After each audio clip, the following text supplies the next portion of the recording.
Monsieur le Président, au titre du point 4 de l'ordre du jour du Conseil des droits de l'homme relatif aux situations qui requièrent son attention, nous voudrions sur la situation des droits de l'homme au Sahara occidental. L'Algérie, en tant que pays voisin et observateur du processus entre le Maroc et le Front Polisario sur le Sahara occidental, est préoccupée par la situation des droits de l'homme dans cette région, qui résulte en premier lieu du non-exercice par le peuple sahraoui de son droit légitime à l'autodétermination.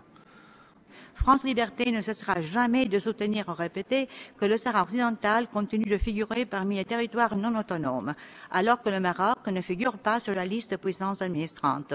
Par conséquent, ce que le Royaume du Maroc appelle ses provinces du Sud, ou Sahara marocain, constitue par contre un territoire non autonome où vit un peuple souverain, le peuple sahraoui, à qui le droit à disposer librement de ses ressources a été nié par la colonisation espagnole d'abord et l'occupation de facto du Maroc par la suite.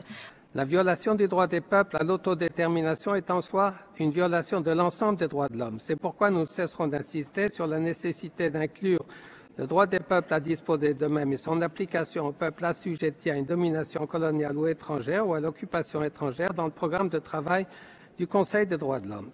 Depuis 30 ans, l'Algérie impose une guerre fratricide au Maroc. Des milliers de personnes ont perdu leur vie à cause de l'Algérie, qui finance, qui arme, qui envoie des bandes armées dans le territoire marocain. Maintenant, l'Algérie se targue d'être le chantre de la paix, du règlement du problème ou de la mise en œuvre de ce droit à l'autodétermination. Ma délégation est affligée par les propos incendiaires du représentant permanent du Maroc. Ma délégation avait simplement posé le principe sacré de l'autodétermination en tant que droit de l'homme fondamental, bafoué au Sahara occidental, territoire occupé, inscrit par les Nations Unies au titre des territoires non autonomes. Je rappellerai que l'Algérie a acquis son indépendance sur la base de ce principe. Elle l'a défendu au Sahara occidental, en Palestine, à Belize, au Timor-Leste et à travers l'Afrique. Au Sahara occidental, la répression continue d'être fortement dénoncée et documentée par plusieurs organisations de défense des droits humains, telles Human Rights Watch, Amnesty International.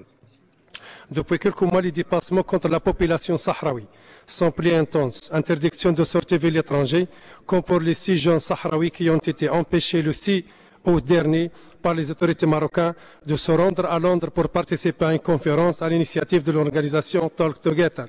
Interpellé le 14 août dernier, M. Naama Asfari a été condamné le 27 août à 4 mois d'emprisonnement pour outrage à agent public, suite à un échange houleux au cours duquel un agent de la force publique ordonnait à M. Asfari doté de son porte-clés un drapeau de la République arabe sahraoui démocratique. Basé à Paris, M. Asfari est le coprésident du Comité pour le respect des droits de l'homme au Sahara occidental. Parmi les violations des droits de l'homme constatées dans les territoires du Sahara occidental, qui demeurent marqués du sceau de l'impunité, il y a le recours systématique à la torture et l'intimidation des victimes, les disparitions forcées, les arrestations arbitraires. Beaucoup de défenseurs sahraouis des droits de l'homme ont payé le prix fort. Possibilité, en effet, pour le peuple sahraoui de jouir du droit au développement, de pourvoir à son propre développement quand l'exploitation et exportation de ses ressources, les ressources du sous-sol, notamment les phosphates, représentent un poste parmi les plus importants du revenu national du Maroc. Quelques observations suite à la déclaration de l'ONG France Liberté qui a fait preuve une fois de plus de manque d'intégrité intellectuelle et politique en faisant une lecture tendancieuse de l'avis Corel sur l'exploitation des ressources des provinces sahariennes du Maroc. J'aurais souhaité que cette organisation puisse être intègre. Les défenseurs sahraouis des droits humains constituent une cible de choix pour les autorités marocaines, qui n'ont cessé au cours de ces derniers temps de multiplier les mesures d'intimidation à leur encontre.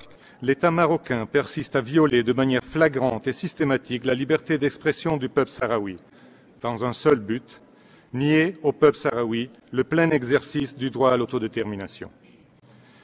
Comme le signale Amnesty International, le refus des autorités marocaines s'inscrit dans le cadre plus général d'une série de mesures imposées par le gouvernement pour restreindre l'exercice légitime de la liberté d'expression. Il faut croire que l'engagement affiché par le Royaume du Maroc en matière de protection et promotion des droits humains ne vaut qu'à l'intérieur de ses propres frontières et ne s'applique pas au territoire non autonome qu'il occupe depuis 3 décennies.